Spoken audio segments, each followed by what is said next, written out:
Em Abrantes, no inverno de 1930, o frio entrava pelas frinchas das portas como uma lâmina fina. A 18 de janeiro nasce Maria de Lourdes Pintacilgo. A cidade era pequena e as notícias corriam depressa. O Tejo ali perto parecia sempre mais largo do que as ruas. E as ruas pareciam sempre mais estreitas para uma rapariga com pressa.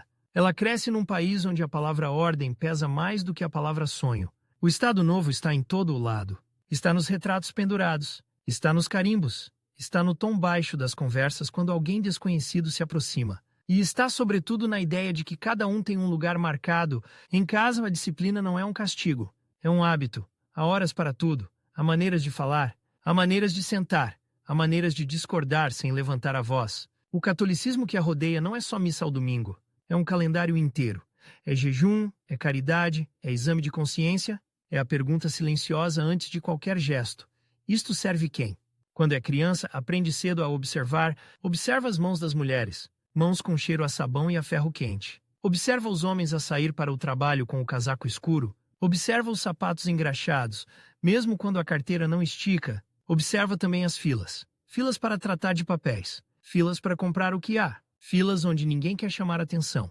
A escola dá-lhe um tipo de liberdade que não faz barulho. É a liberdade de resolver um problema e saber que está certo. É a liberdade de uma conta bem feita. Um resultado que não depende de simpatias, nem de favores, nem de sobrenomes. Ela gosta de precisão, gosta de listas, gosta de cadernos com margens bem traçadas. A folha tem linhas finas, e a caneta deixa um risco azul escuro. O papel absorve a tinta com uma pequena demora. Essa demora obriga a pensar antes de escrever. E ela pensa. Quando chega a hora de escolher um caminho, escolhe um que parece improvável. Engenharia, química, indústria. Um mundo de laboratórios, válvulas, tubos, números. Um mundo onde o erro não é uma opinião. O erro explode. O erro contamina. O erro custa caro. Lisboa, para quem vem de Abrantes, é um choque de escala. O cheiro muda. A carvão, a gasolina, a maresia misturada com fumo.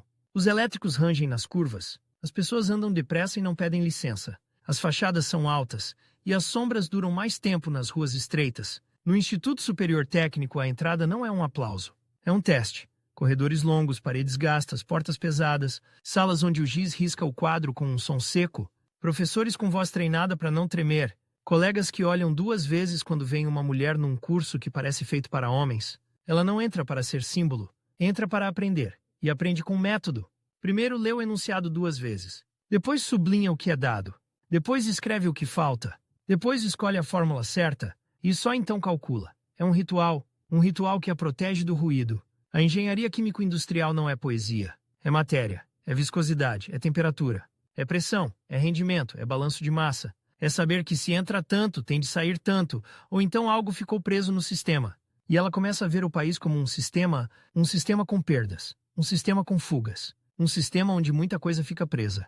No laboratório, o ar tem um cheiro próprio, um cheiro a álcool, a reagentes, a vidro lavado, a frascos com rótulos escritos à mão. Há rolhas que colam, há pipetas finas que exigem mão firme, há bicos de Bunsen com chama azul, há o som do fósforo a riscar, há o cuidado de não tocar com os dedos onde não se deve. Ela aprende a respeitar o invisível. Um gás não se vê, mas mata. Uma impureza não se nota, mas estraga um lote inteiro. Uma pequena variação de temperatura muda tudo. E essa lição fica, porque na política mais tarde também há gases, há impurezas, há variações pequenas que mudam destinos. Mas a vida dela em Lisboa não se resume ao técnico. Há outro mapa. Um mapa feito de salas mais pequenas, cadeiras de madeira, folhas dactilografadas e conversas que começam com prudência e acabam com coragem.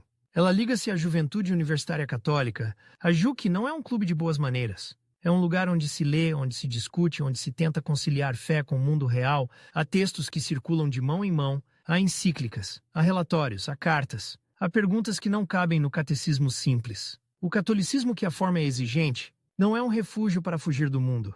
É uma obrigação de entrar nele. E entrar com responsabilidade. A caridade não é só dar moedas. É perguntar por que é que alguém precisa de moedas. Nas reuniões, o ambiente tem um som particular. O som de cadeiras a arrastar no chão. O som de páginas a virar. O som de uma máquina de escrever ao fundo, noutro gabinete. O som de passos no corredor que fazem toda a gente baixar um pouco a voz. Porque o país tem ouvidos, e os ouvidos do país não são neutros. Ela aprende a falar sem desperdiçar palavras, aprende a construir frases como quem constrói uma ponte. Uma frase tem de aguentar peso, Tem de atravessar um rio. Tem de chegar ao outro lado sem cair.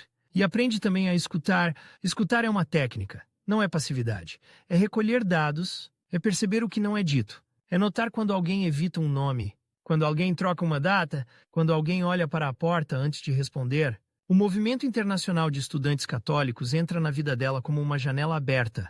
De repente, Portugal não é o centro do mundo. Há outros países, há outras ditaduras, há outras democracias, há outras formas de ser católico sem ser obediente ao medo. Chegam cartas com selos estrangeiros. O papel é diferente, às vezes mais fino, às vezes mais áspero.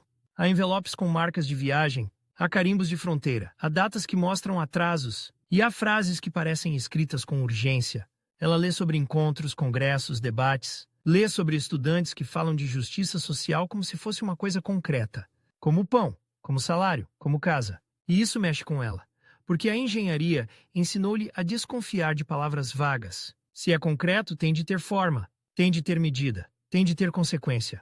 Numa mesa de madeira com uma luz amarela de candeeiro, ela abre um caderno. O caderno tem capas duras, as folhas têm quadrícula.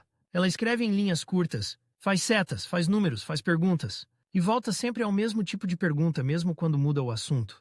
Quem ganha com isto? Quem perde com isto? Quem fica de fora? Há dias em que a cidade parece apertar, a polícia política é uma sombra que não precisa de aparecer para ser sentida. Basta a possibilidade, basta o rumor.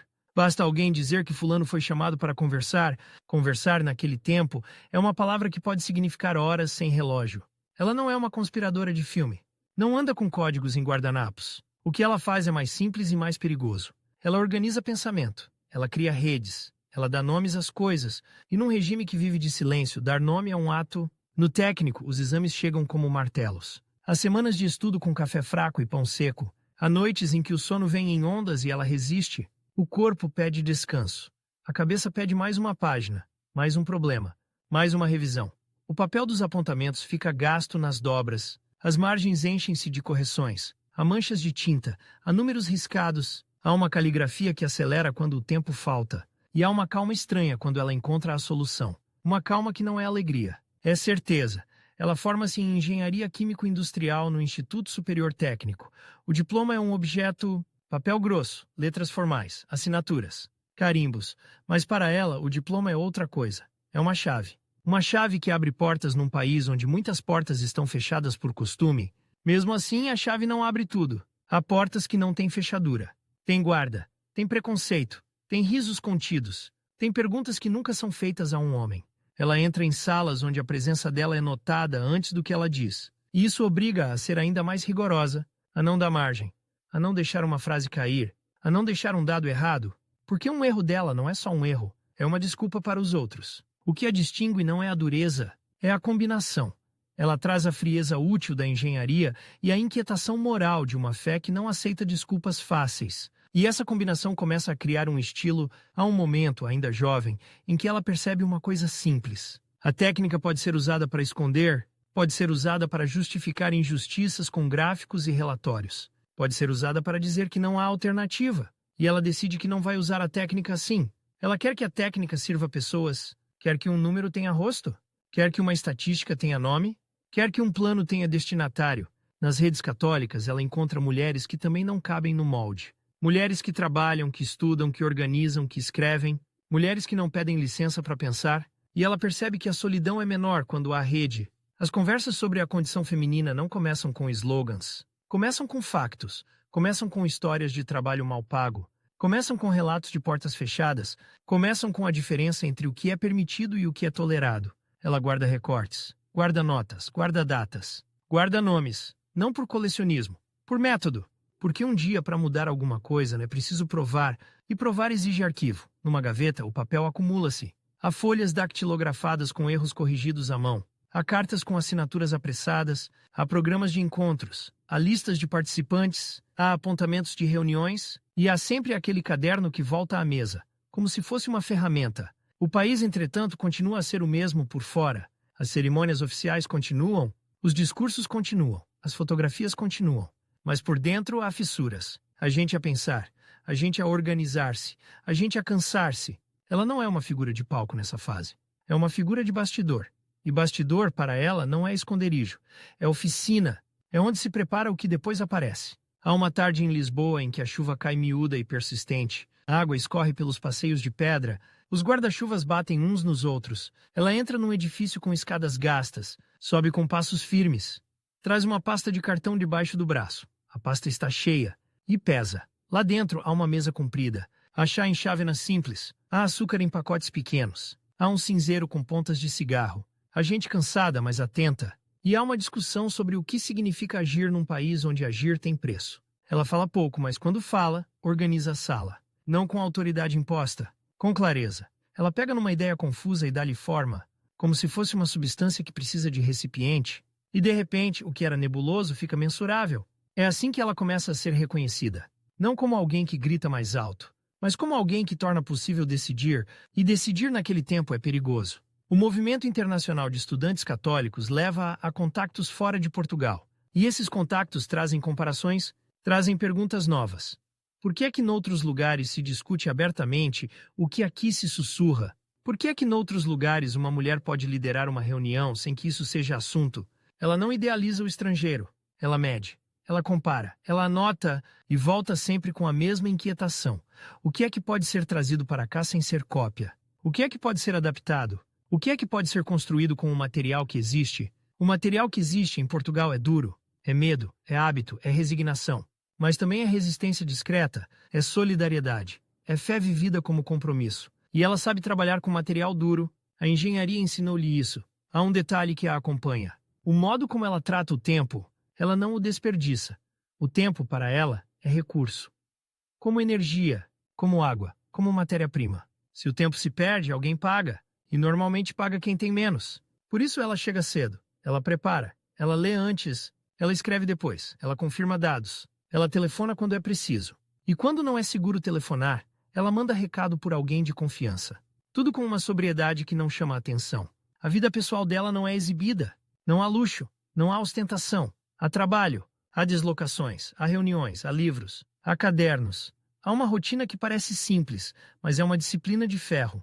E há também momentos de silêncio, momentos em que ela fica sozinha com as folhas, o som da cidade entra pela janela, um carro passa, um vendedor grita ao longe, um rádio toca numa casa vizinha, e ela escreve mais uma linha. Numa dessas linhas ela registra uma ideia que volta sempre. Uma decisão não é neutra, uma decisão tem destinatário, mesmo quando ninguém o diz, mesmo quando o papel oficial finge que é só técnica, ela começa a ser chamada para tarefas que exigem confiança, tarefas de coordenação, tarefas de ligação.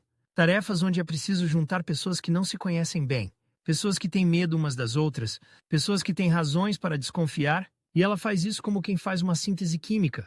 Não mistura ao acaso, mede, observa reações, ajusta. Se há conflito, ela não o varre para debaixo do tapete. Ela identifica o ponto de fricção e tenta reduzir a temperatura sem apagar a energia. O ambiente universitário, com toda a sua dureza, dá-lhe treino para enfrentar salas hostis, treino para responder sem perder o fio. Treino para aguentar olhares que testam. Treino para não se encolher. E o ambiente católico progressista dá-lhe outra coisa. Dá-lhe linguagem moral. Dá-lhe uma ideia de dignidade humana que não depende de partido. Dá-lhe uma obrigação interior que não se compra. Essa combinação começa a torná-la difícil de encaixar. Porque o regime não gosta de gente que pensa por conta própria. E a oposição também nem sempre gosta. Porque a oposição muitas vezes quer disciplina de grupo, quer alinhamento, quer slogans, e ela quer precisão. Ela não se move por vaidade. Move-se por uma espécie de urgência calma, como se soubesse que o país está atrasado e que o atraso mata. Mata em hospitais sem recursos. Mata em casas sem condições. Mata em salários que não chegam. Mata em vidas que se gastam cedo. E é aqui que a engenharia volta a aparecer. Porque ela sabe que um sistema pode ser redesenhado, mas para redesenhar é preciso conhecer o circuito. É preciso saber onde estão as válvulas, onde estão as perdas, onde estão os pontos de pressão. Ela começa a olhar para a sociedade como um conjunto de fluxos, fluxo de dinheiro, fluxo de informação, fluxo de oportunidades. E vê que esses fluxos não são distribuídos, são controlados, e muitas vezes são bloqueados. Numa manhã clara, com o céu de Lisboa lavado pelo vento, ela atravessa um pátio do técnico, o cascalho estala sob os sapatos. Há estudantes a fumar encostados a uma parede, há risos, há pressa. Ela segura a pasta com força. Dentro há papéis dobrados, um lápis, uma borracha e um caderno. Ela entra numa sala e senta-se. A madeira da cadeira está fria. Ela abre o caderno. E antes de começar a escrever, faz uma pausa curta. Não é hesitação. É verificação. Como quem confirma a pressão antes de abrir uma válvula. O que ela está a construir ainda não tem nome público. Ainda não tem cargo. Ainda não tem fotografia oficial. Mas já tem forma. Tem método, tem rede, tem coragem. E tem uma pergunta que não alarga. Para quem serve esta decisão? Essa pergunta, repetida em silêncio, vai empurrá-la para fora do conforto do laboratório. Vai empurrá-la para dentro de salas onde o ar é mais pesado. Salas onde as decisões não se medem em mililitros. Medem-se em vidas. E quando o país começar a tremer, ela já terá as mãos treinadas. Mãos de engenheira. Mãos de quem sabe que um pequeno erro no momento errado pode partir tudo. Mãos de quem aprendeu a trabalhar com o invisível e a não fugir do peso. Na madrugada de 25 de abril de 1974, Lisboa acorda com um som que não vem do mar. Vem dos rádios. Vem de vozes que durante décadas falaram baixo. As ruas cheiram a gasolina e a nervos. Há passos apressados nas calçadas, as janelas entreabertas como pálpebras com medo de ver demais. E há uma pergunta que ninguém escreve, mas toda a gente sente. O que acontece agora? Maria de Lourdes Pintacilgo não aparece como heroína de fotografia. Ela aparece como alguém que já sabe trabalhar com o caos. Ela conhece reuniões longas e salas tensas. Conhece papéis que circulam discretos. Conhece o peso de uma palavra mal colocada. O país muda de pele num dia, mas por dentro os órgãos continuam frágeis. A administração ainda tem os mesmos carimbos. Os gabinetes ainda cheiram a tabaco velho e a tinta de arquivo. Os telefones ainda tocam com o mesmo som metálico. E de repente há um problema prático. É preciso governar, é preciso decidir, é preciso assinar. Os ministérios enchem-se de gente nova e de gente antiga. Uns chegam com pressa e olhos brilhantes. Outros ficam com a cara fechada e a mão firme no dossiê. As pastas de cartão passam de mesa em mesa. As folhas dactilografadas têm erros corrigidos à caneta. Ela entra nesse mundo sem fazer barulho. Mas o barulho vem ter com ela. Há um corredor comprido, com luz fria, onde os passos ecoam. Uma secretária empilha ofícios em bandejas de metal. Os papéis têm cantos dobrados e marcas de dedos. Os carimbos batem na madeira como pequenos martelos. Ela lê, sublinha, anota e pergunta sempre o que falta. Quem fica de fora? Quem paga? Quem espera? O pós-25 de abril traz esperança, mas também traz filas maiores. Filas para emprego, filas para consultas, filas para subsídios, filas para tudo o que antes era negado em silêncio. O país tem feridas antigas e agora essas feridas mostram-se. Há bairros sem saneamento, há crianças com tosse crônica, há mulheres que trabalham o dia inteiro e não têm proteção nenhuma. Há velhos que contam moedas antes de comprar pão. Os jornais mudam o tom, as manchetes gritam, as rádios discutem. As pessoas falam na rua como se tivessem recuperado a voz. E ao mesmo tempo a economia treme. As fábricas param, as empresas mudam de mãos, os preços sobem, o dinheiro parece sempre curto. E o Estado, que era duro, agora tem de ser rápido. Ela é chamada para funções governativas não por ser figura de comício, mas por ser alguém que sabe organizar uma decisão. E naquele momento, organizar é salvar tempo. O trabalho começa cedo. O café é fraco e quente. As chávenas deixam círculos na mesa. Há cinzeiros cheios. Há telefones que não param. Chegam relatórios sobre hospitais. Chegam listas de medicamentos em falta. Chegam pedidos de apoio de instituições de solidariedade. Chegam cartas de cidadãos com caligrafia tremida. Algumas cartas vêm manchadas. Manchadas de chuva, manchadas de gordura, manchadas de vida. Ela abre envelopes com cuidado. O papel rasga-se fácil. E cada folha traz um país diferente. Uma mãe escreve que o filho não tem vaga. Um trabalhador escreve que ficou sem salário. Uma viúva escreve que não sabe a quem pedir ajuda. E no fim, quase sempre, há uma frase curta. Não nos deixem. Ela não responde com frases bonitas. Ela responde com trabalho. E o trabalho ali é um labirinto. Há serviços que não se falam. Há departamentos que guardam informação como se fosse propriedade. Há chefias que ainda obedecem ao hábito do segredo. E há urgências que não esperam por reorganizações perfeitas. Ela começa por mapear. Quem decide o quê? Quem assina o quê? Onde ficam os bloqueios? Onde se perde tempo? É um método de engenheira. Mas agora o material não é vidro nem metal. É, gente. E a gente não cabe em fórmulas. Em 1975, ela é nomeada Ministra dos Assuntos Sociais, no Cecino Governo Provisório. O nome do cargo parece limpo, mas o conteúdo é pesado. Assuntos sociais, naquele Portugal, significa fome escondida, significa doença sem tratamento, significa trabalho sem proteção, significa desigualdade que já não aceita silêncio. O gabinete tem móveis escuros e marcas de uso. A madeira está gasta nos cantos. As gavetas rangem. Há um cheiro a papel antigo e a verniz. Na secretária, acumulam-se dossiês com fitas. Alguns têm capas desbotadas, outros são novos, feitos à pressa. Há folhas com timbres diferentes, porque o Estado ainda se está a refazer. Ela pede números. Quantas camas hospitalares? Quantos médicos por região? Quantas crianças sem vacinação? Quantos idosos sem apoio? Os números chegam incompletos, chegam atrasados, chegam contraditórios. Ela não se irrita em público. Ela corrige o processo, pede a origem do dado, pede a data, pede o método. E quando não há método, ela cria Há reuniões com diretores de serviços, há reuniões com sindicatos, há reuniões com instituições privadas de solidariedade, há reuniões com gente que nunca se sentou à mesma mesa. As cadeiras batem no chão, as vozes sobem, as mãos apontam. E, no meio, ela mantém uma linha, uma decisão tem destinatário. E esse destinatário não pode ser esquecido. O país está em ebulição. Há greves, há ocupações, há manifestações, há medo de recuos e medo de excessos. E há, sobretudo, uma disputa pelo ritmo. Uns querem mudar tudo já, outros querem travar tudo já.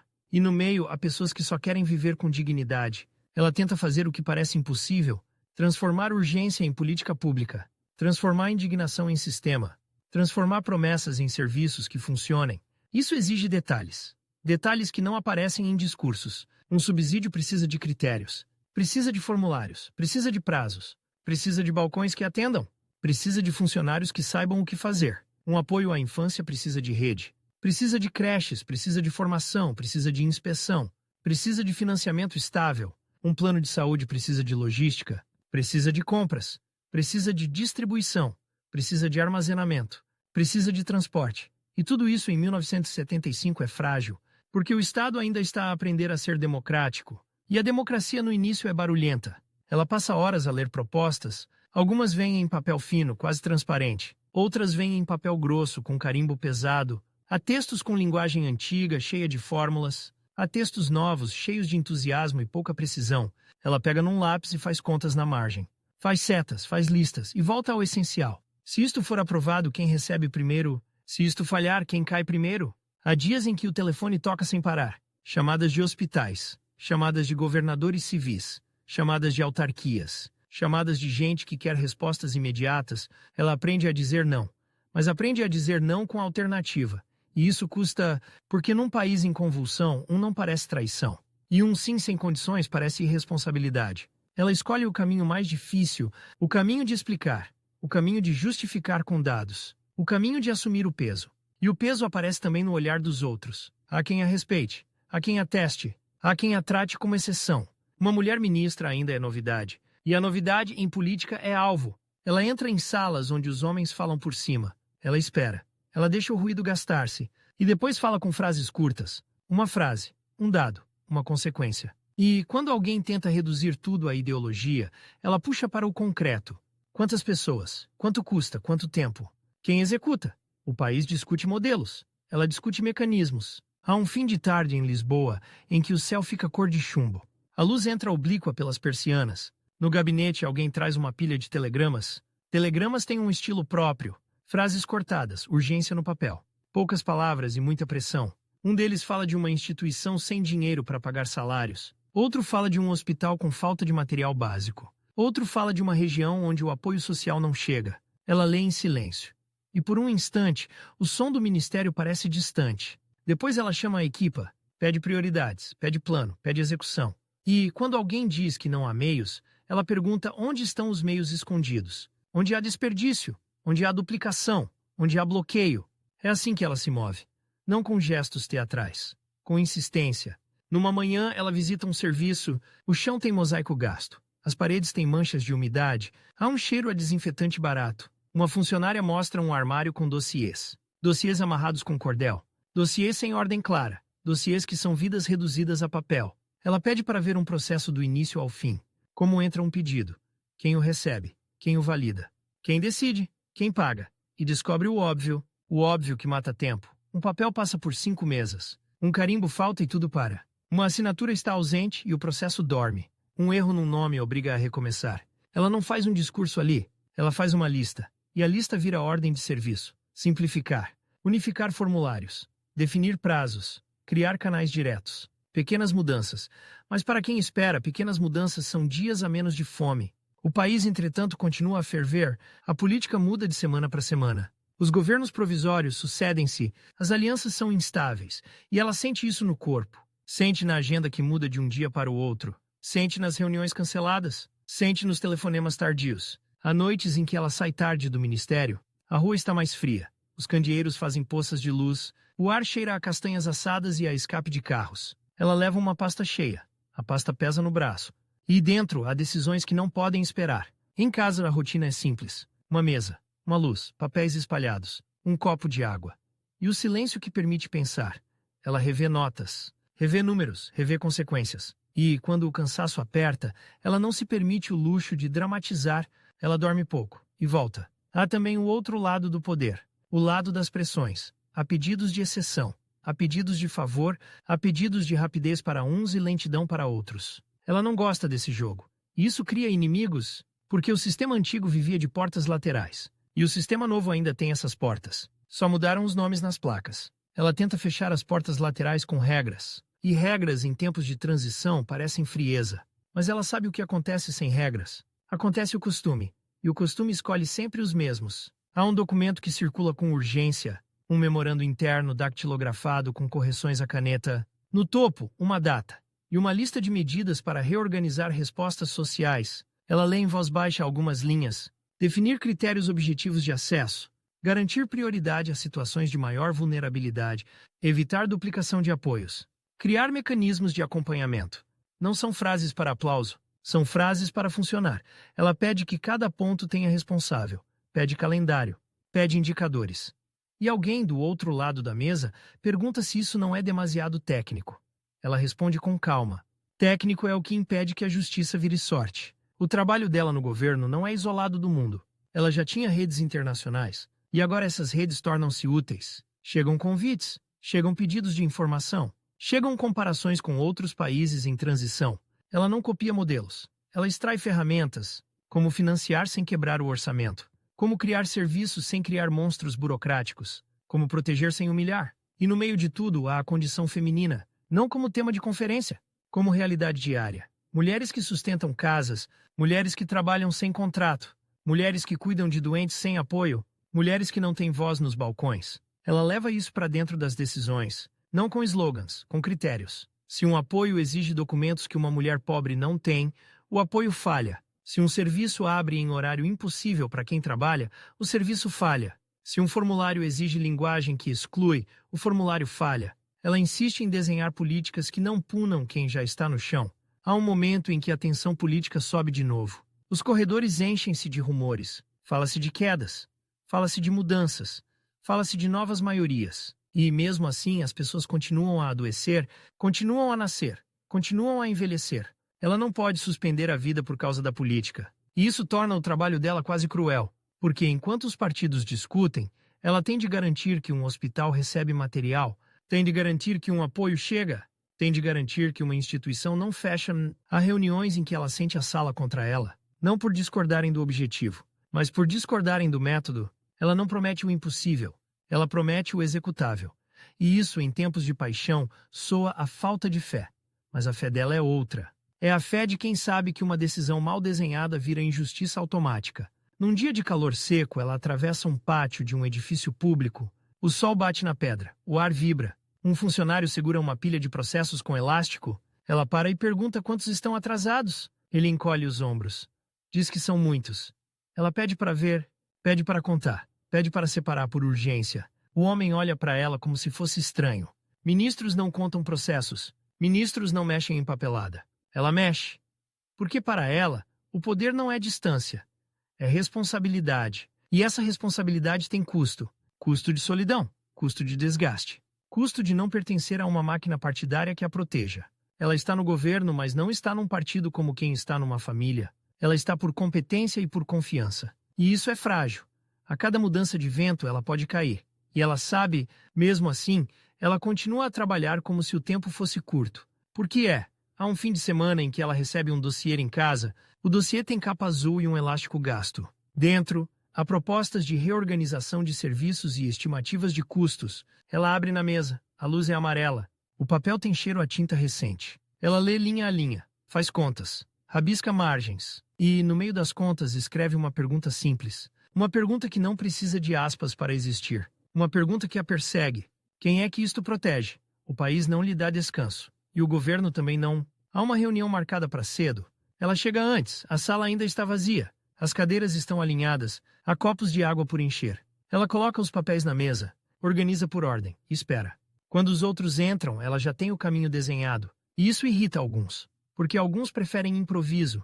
Improviso dá margem para manobra. Ela não dá muita margem, ela dá clareza. E clareza em política é uma forma de ameaça. O tempo passa. O vice-governo provisório não dura para sempre.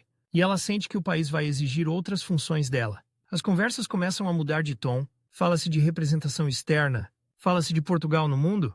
Fala-se de reconstruir imagem e relações. Ela ouve, anota e não pede nada.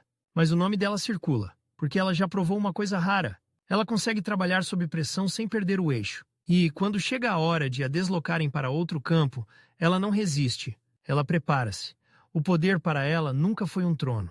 Foi uma ferramenta, e ferramentas mudam de mão conforme a obra. Quando ela sai de uma reunião particularmente dura, o corredor parece mais estreito. O ar está pesado. Há um cheiro a suor e a papel. Ela segura a pasta com força. A pasta tem marcas de uso. Os cantos estão gastos. Lá dentro há decisões tomadas e decisões adiadas. Há vitórias pequenas e derrotas silenciosas. E há uma certeza que cresce. Ela entrou no governo para servir, mas o governo é um lugar que cobra pertença. E ela não pertence a ninguém. Só ao trabalho. Só ao princípio. O país ainda não sabe o que fazer com isso. E ela também ainda não sabe quanto isso vai custar. Em Paris o ar tem outro peso. Cheira a chuva antiga nas pedras e a fumo de carros que nunca param.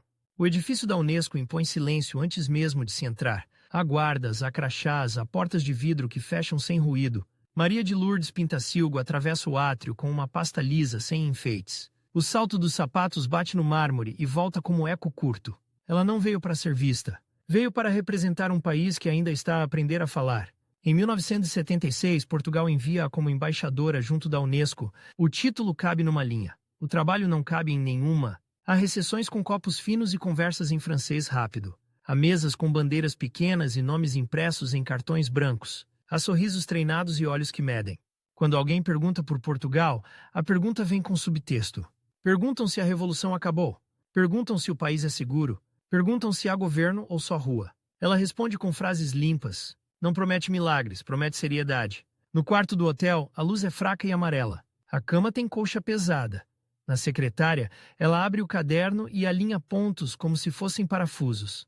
Datas, reuniões, objetivos. E uma pergunta que volta sempre, escrita sem dramatismo. Para quem serve esta decisão? Na Unesco, as decisões parecem distantes do chão. Falam de educação, ciência, cultura. Falam de patrimônio, alfabetização, cooperação. Mas ela sabe que cada palavra ali pode virar dinheiro, programa, influência. E Portugal precisa disso como precisa de pão. O país saiu de uma ditadura com escolas desiguais e bibliotecas pobres. Saiu com professores mal pagos e salas cheias. Saiu com uma ideia de cultura que cabia em poucos salões. Ela não aceita esse tamanho. Num corredor comprido, com carpetes que abafam passos, ela encontra delegados de países que já têm máquina. Eles trazem equipas, trazem assessores, trazem dossiês com capas iguais e gráficos perfeitos. Ela traz trabalho. E traz memória recente de filas e hospitais. Numa reunião, alguém fala de um programa de alfabetização. A palavra parece leve. Ela pede detalhes. Quantos formadores? Quanto tempo? Que materiais? Como se mede resultado? A sala olha para ela com surpresa breve. Diplomatas costumam falar em princípios. Ela fala em execução. Depois, no fim, ela volta ao princípio. Se o programa falhar, quem fica para trás? Em Lisboa, os jornais continuam a mudar de tom. A democracia ainda é jovem e nervosa. Os governos sucedem-se, as maiorias são frágeis. E mesmo longe ela sente o tremor. Chegam telegramas, chegam recortes de imprensa, chegam cartas com timbre oficial e frases cuidadosas. Ela lê tudo, sublinha, anota e guarda.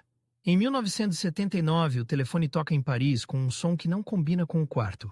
Do outro lado, a voz vem direta. Há crise política em Lisboa. Há um governo que caiu. Há eleições à vista. Há um país cansado de instabilidade. E há um nome que aparece como solução de transição. O dela. Ela não reage com euforia. Ela pergunta quanto tempo. Pergunta com que apoio. Pergunta com que margem. A resposta vem com hesitação. Tempo curto, apoio incerto, margem estreita. Ela fecha o caderno devagar. O gesto parece simples, mas é o gesto de quem sabe o preço. Em Lisboa, o ar cheira a rio e a gasóleo. O aeroporto tem luz dura e filas desorganizadas. Há gente com malas de lona e casacos gastos. Há militares com olhar atento. Há funcionários com carimbos e pressa. Ela atravessa tudo com a mesma pasta. O carro oficial leva-a por ruas onde as fachadas mostram tinta velha e cartazes novos. Os muros ainda guardam palavras de revolução. Algumas já desbotaram, outras foram riscadas por cima. O país escreve e apaga ao mesmo tempo. No Palácio de São Bento, os corredores têm madeira escura e passos contidos. Há retratos de homens em molduras pesadas, há um cheiro a cera e papel. As portas fecham-se com um som seco. Ela é nomeada primeira-ministra. É 1979, é o V-Governo Constitucional, e, no momento em que o título se fixa, o relógio começa a bater mais alto. Não há lua de mel, há prazo, há eleições marcadas, há partidos a medir cada gesto, há um parlamento que não perdoa a fraqueza. E há um país que quer resultados sem esperar. No primeiro dia, o gabinete parece maior do que devia. A secretária é larga, a cadeira é pesada, os telefones são vários. Os papéis chegam em pilhas que não param. Há pastas com fitas. Há notas manuscritas em cantos. Há ofícios com linguagem antiga e urgência nova. Ela pede uma coisa antes de qualquer discurso: agenda, calendário, pontos críticos. Quem decide o quê? Quem assina o quê? Quem executa? O chefe de gabinete tenta resumir. Ela não aceita resumo. Ela quer o mapa inteiro, porque um governo curto não pode perder-se em nevoeiro. As primeiras reuniões são tensas. Os ministros entram com pastas cheias e olhos cansados. Alguns têm experiência. Outros têm ambição. Quase todos têm partido. Ela não tem. Isso sente-se no ar como uma corrente fria. Quando um ministro fala em equilíbrio político, ela pergunta por impacto real. Quando alguém fala em mensagem, ela pergunta por mecanismo. Quando alguém fala em ganhar tempo, ela pergunta quem paga esse tempo. Há um silêncio que aparece depois dessas perguntas. Silêncio de quem percebe que ali não há jogo fácil. No parlamento, os bancos rangem, as vozes sobem, os apartes cortam frases. Os deputados batem com papéis na mesa. Ela ouve com o rosto quieto e responde sem adornos. Uma frase, um dado, uma consequência. A imprensa segue cada passo. Os fotógrafos procuram um ângulo que vire símbolo. Uma mulher no cargo máximo ainda é novidade. E a novidade ali é usada como arma. Uns elogiam como se fosse milagre. Outros atacam como se fosse ameaça. Ela não se deixa prender por nenhum dos dois. No fim de uma sessão, ela volta ao gabinete e encontra um envelope pardo, sem cor, sem drama. Dentro, um relatório econômico com números que doem. Inflação, déficit, pressão externa. E por trás, a vida comum. Rendas, salários. Preços no mercado. Ela lê com uma caneta na mão, faz contas na margem, rabisca setas e escreve ao lado de uma linha. Quem aguenta isto? O governo precisa de preparar eleições, precisa de garantir funcionamento do Estado, precisa de manter confiança externa, precisa de evitar colapso social, tudo ao mesmo tempo, e tudo com pouco tempo. As reuniões com sindicatos têm outro som. Há cadeiras arrastadas, há vozes que não pedem licença, há mãos que batem na mesa, há gente que traz a rua para dentro da sala. Ela não tenta domesticar a rua, ela tenta traduzir a rua em decisão. Pergunta por números de trabalhadores, pergunta por setores, pergunta por prazos, pergunta por alternativas. E, quando alguém exige tudo já, ela pergunta como se paga. Não é frieza, é sobrevivência. Num fim de tarde, a luz entra baixa pelas janelas altas, o gabinete cheira a café requentado. Um assessor traz uma pasta com propostas de medidas sociais. Há páginas dactilografadas com correções a tinta azul, há anexos com tabelas, há notas de rodapé. Ela lê em silêncio. Depois escolhe 3 pontos. 3, porque o tempo não permite 20. E manda reescrever tudo em linguagem que um cidadão entenda. Sem floreados, sem esconderijos. A máquina do Estado reage como um corpo velho. Há serviços que atrasam. Há direções que resistem. Há funcionários que esperam ordens que nunca chegam. Ela tenta encurtar o caminho, cria circuitos, define responsáveis, exige prazos e pede relatórios curtos com data e assinatura. Alguns acham isso obsessão. Ela chama isso de respeito. Respeito por quem espera. Numa manhã fria, ela visita um serviço público sem aviso grande. O chão tem mosaico rachado. As paredes têm cartazes colados tortos. Há um cheiro a papel úmido e a casacos molhados. No balcão, uma mulher segura um maço de documentos com elástico. Os dedos estão vermelhos do frio. Ela espera há horas. A funcionária do outro lado fala baixo e rápido. Falta um carimbo. Falta uma certidão. Falta uma assinatura. A mulher suspira como quem já não tem ar. Pintacilgo observa sem interromper. Depois pede para ver o percurso daquele pedido. Onde entrou? Quem tocou? Onde parou? O chefe do serviço tenta explicar com palavras vagas. Ela pede nomes, pede datas, pede o papel. O papel tem manchas de dedos e um canto dobrado. Ela aponta para um campo do formulário. Pergunta por que existe. Ninguém sabe responder. Ela manda eliminar. Simples. E naquele dia, alguém sai dali com menos uma barreira. Não é revolução. É engenharia aplicada à dignidade. De volta a São Bento, a política não espera. Há telefonemas de líderes partidários. Há recados indiretos. Há convites para alianças que vêm com preço. Ela ouve, agradece e não se compromete no escuro. Isso irrita, porque o sistema gosta de compromissos invisíveis. Gosta de favores que não ficam em ata. Ela prefere a luz, e a luz cria inimigos. Numa noite, o gabinete fica quase vazio. Os corredores têm silêncio de igreja. Só se ouve um relógio distante e o arranhar de uma caneta. Ela está sozinha com um conjunto de documentos para assinar, decretos, nomeações, despachos. Cada folha tem timbre e linguagem formal. Cada folha tem consequências. Ela lê antes de assinar, sempre. Mesmo quando dizem que já foi visto, mesmo quando dizem que é rotina, ela encontra uma frase ambígua, uma frase que abre exceção. Ela chama o assessor de volta, pergunta quem pediu aquilo, pergunta por quê. O assessor hesita, diz que veio de cima de um ministério, diz que é para facilitar. Ela risca a frase e escreve outra, mais clara, mais fechada, sem porta lateral. No dia seguinte, alguém reclama, diz que ela complica. Ela responde com calma. Complicar é deixar brechas para os mesmos de sempre. O governo vive sob contagem decrescente. Cada semana tem um rumor novo. Dizem que ela cai, dizem que ela fica... Dizem que os partidos já decidiram outra coisa. Ela não reage a rumores. Reage a papéis. Reage a prazos. Reage a pessoas. Mas o corpo sente. Os olhos ficam mais fundos. O cansaço aparece nos ombros. Mesmo assim, ela mantém a rotina. Chega cedo, sai tarde. Come o que houver. Bebe café que já perdeu sabor. E volta ao caderno. Há também o exterior, reuniões com representantes estrangeiros, conversas sobre confiança, sobre crédito, sobre estabilidade. Eles querem garantias, querem previsibilidade, querem sinais. Ela dá sinais de trabalho, mostra medidas, mostra calendário, mostra seriedade. E no fim volta ao essencial. Portugal não pode ser tratado como laboratório. É um país com gente real. Num dia de chuva forte, a água bate nas janelas como dedos impacientes. Um carro para à porta. Ela entra com um casaco pesado e gotas no cabelo. No gabinete, espera uma pilha de recortes de jornal. Alguns elogiam, outros atacam. Um título fala dela como se fosse acidente. Outro fala dela como se fosse ameaça moral. Ela lê sem mudar o rosto. Depois, pega numa folha em branco. Escreve 3 linhas, tarefas do dia, e segue. A pressão maior não vem só de fora.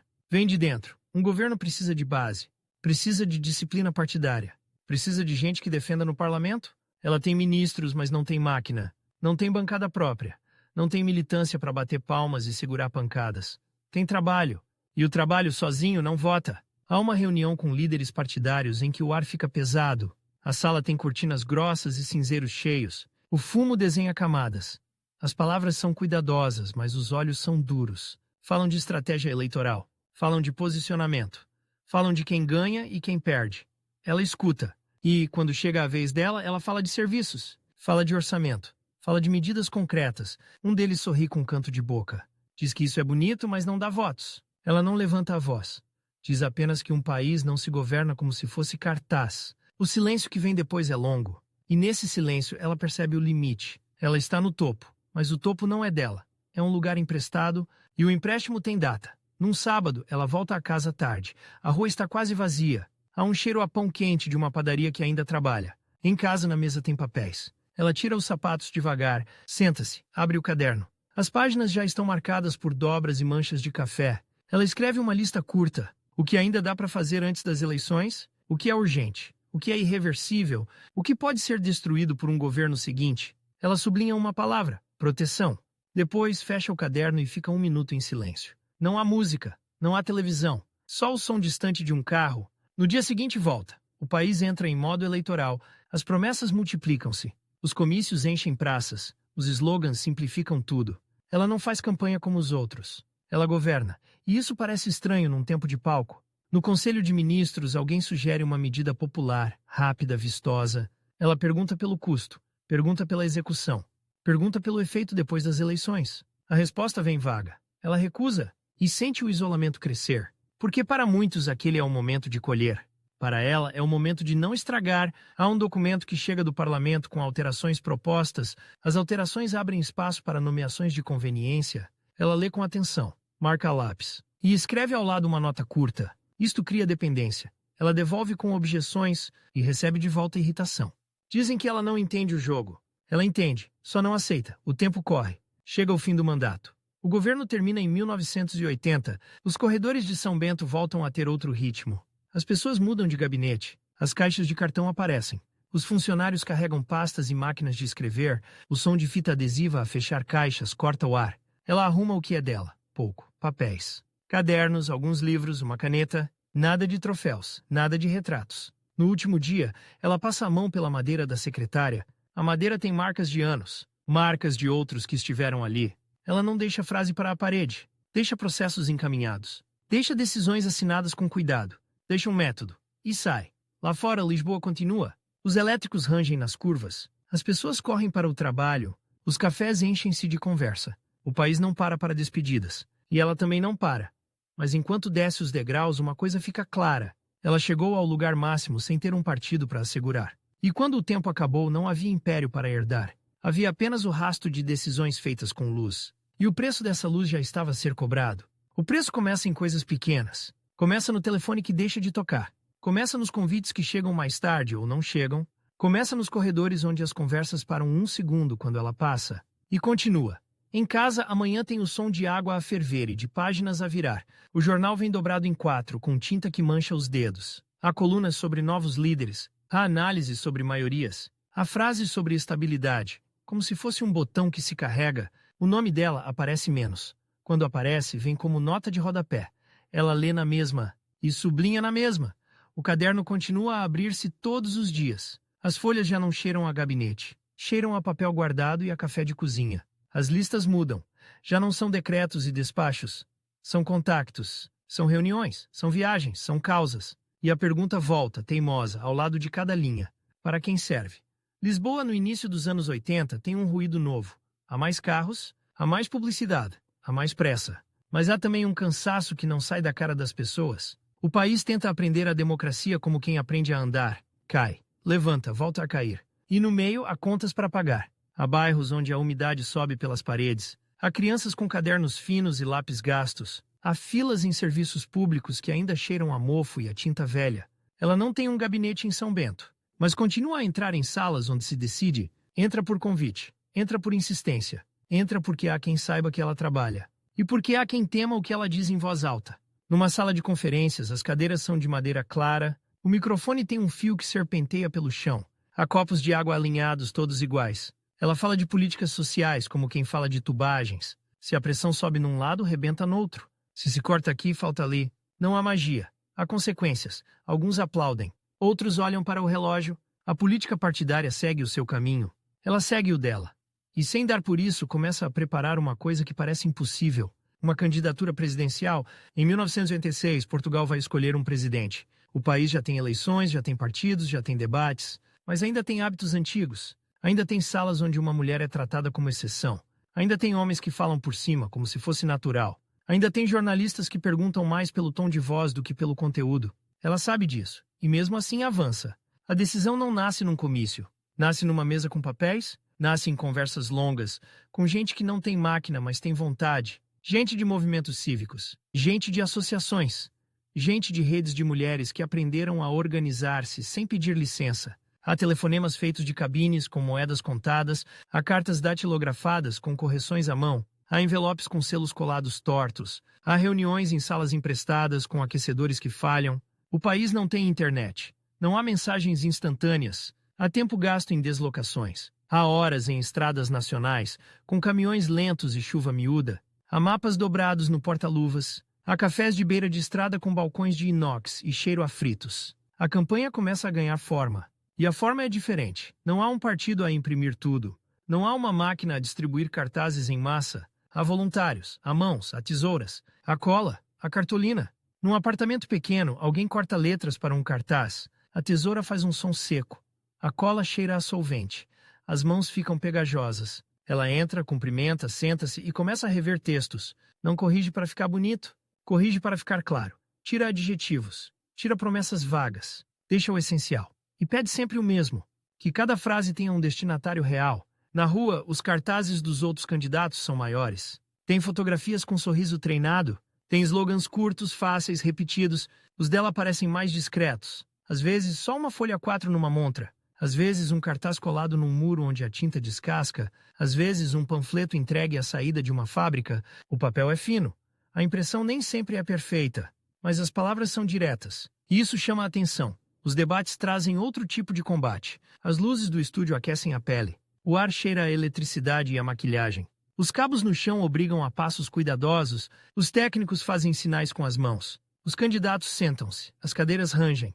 As câmaras aproximam-se como olhos sem pálpebras. Ela fala sem levantar a voz. E, quando tentam empurrá-la para o lugar de símbolo, ela volta ao concreto, fala de educação, fala de saúde, fala de pobreza, fala de dignidade, fala de como se mede o que se faz. E, quando alguém tenta reduzir tudo a jogo de forças, ela recusa o jogo. Isso tem custo, porque o país gosta de vencedores claros, gosta de duelos, gosta de frases que cabem num título. Ela dá frases que cabem numa vida. Numa deslocação ao norte, o frio entra pelos casacos, o vento corta a cara. As pessoas juntam-se numa sala paroquial. O chão é de cimento, as cadeiras são de plástico, algumas rachadas. Há um cheiro a café e a lã molhada. Uma senhora idosa segura um terço no bolso. Um homem de mãos grossas cruza os braços. Um jovem encosta-se à parede, desconfiado. Ela não faz teatro. Ela ouve perguntas. Perguntas sobre salários. Perguntas sobre pensões. Perguntas sobre hospitais longe. Perguntas sobre filhos que emigraram. Ela responde com calma. E quando não tem resposta pronta, diz que não tem. Isso surpreende. Porque muitos prometem sem pensar. Ela pensa antes de prometer. E isso para alguns parece fraqueza. Para outros parece respeito. A imprensa não sabe bem onde a colocar. Uns tratam-na como curiosidade. Outros tratam-na como ameaça. Há artigos que falam do seu passado católico como se fosse contradição. Há outros que falam da sua independência como se fosse ingenuidade. Ela lê e não perde tempo a discutir rótulos. Discute factos. Discute escolhas. Discute consequências. No meio da campanha, há dias em que o corpo pesa, há noites em que a garganta arde de tanto falar. Há manhãs em que o espelho mostra olheiras fundas. Ela toma café forte, come pão simples e volta a sair. Os carros da comitiva não são luxuosos. São carros que aguentam estrada. O banco traseiro tem migalhas. O porta-bagagens tem caixas de panfletos. O rádio apanha mal. Às vezes, só se ouve estática e uma voz distante. Ela aproveita o ruído para pensar e para escrever. O caderno vai no colo, a caneta falha com os solavancos. Ela escreve na mesma. Numa página, há números de telefone. Noutra, há ideias para um discurso. Noutra, há uma lista de pessoas a visitar. E no canto, a pergunta, sempre. Quando chega o dia da votação, o país acorda com um silêncio especial. As ruas parecem mais limpas. As pessoas vestem-se melhor. Há filas à porta das escolas onde se vota. As mesas têm toalhas simples. As urnas são caixas fechadas. Os boletins têm nomes alinhados. As canetas estão presas por cordões. O som é de passos e de sussurros. Ela vota como qualquer cidadão. Sem espetáculo, sem pose, depois espera. A espera tem o som de rádios ligados. Tem o som de telefones a tocar. Tem o som de gente a fazer contas em papel. Os resultados chegam por partes. Primeiro uma freguesia, depois um concelho, depois um distrito. Os números sobem e descem como maré. E no fim fica claro, ela não vence. O país escolhe outro caminho.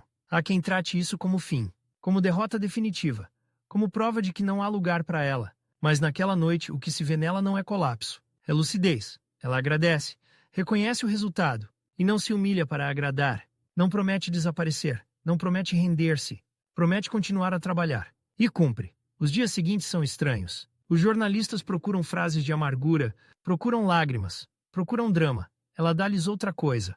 Dá-lhes continuidade. Volta às redes internacionais. Volta às conferências. Volta às comissões. Volta ao trabalho que não depende de urna. E aos poucos o campo de batalha muda.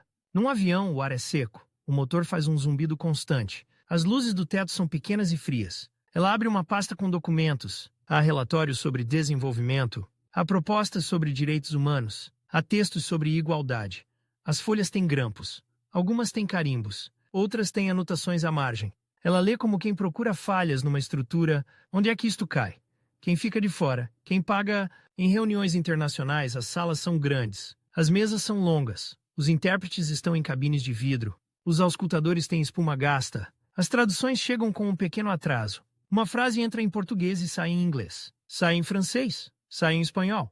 E, mesmo com o atraso, ela insiste na precisão, porque uma palavra mal colocada vira uma política errada. E uma política errada vira fome, vira exclusão, vira violência. Ela participa em iniciativas cívicas em Portugal. Aparece em encontros sobre a condição feminina. Fala com mulheres que carregam o país sem reconhecimento. Mulheres que trabalham e cuidam. Mulheres que fazem contas com moedas. Mulheres que esperam em centros de saúde com crianças ao colo. Ela não lhes oferece consolo. Oferece ferramentas. Fala de leis. Fala de direitos. Fala de como pressionar instituições. Fala de como escrever uma carta que não pode ser ignorada. Fala de como pedir dados. Fala de como exigir prazos. Há uma mesa com papéis espalhados. Há um cinzeiro cheio. Há chá em copos grossos. Há uma máquina de escrever que falha letras. Ela dita um parágrafo. Alguém bate as teclas com força. O papel avança. A fita deixa marcas negras. No fim, ela lê em voz alta. E corta o que está a mais. Fica o que importa. O país muda. Entra na Comunidade Econômica Europeia. Chegam fundos. Chegam obras. Chegam novas regras. Chegam novas oportunidades. Mas também chegam novas desigualdades. E ela observa tudo com o mesmo olhar. O olhar de quem mede. O olhar de quem pergunta quem fica para trás. Quando vê um bairro a ser esquecido, ela fala. Quando vê uma política a ignorar os mais frágeis, ela escreve. Quando vê uma decisão tomada para agradar a números, ela lembra que números têm rosto. Há momentos em que ela volta a ser tratada como símbolo. Chamam-na para cerimônias, para homenagens, para fotografias. Ela aceita algumas, recusa outras. Não gosta de ser peça de museu. Gosta de ser ferramenta. E mesmo quando sobe a um palco, ela leva consigo o hábito de oficina. O hábito de desmontar, de ver por dentro, de perguntar pelo parafuso que falta. Em Lisboa, num fim de tarde, a luz fica dourada sobre o Tejo.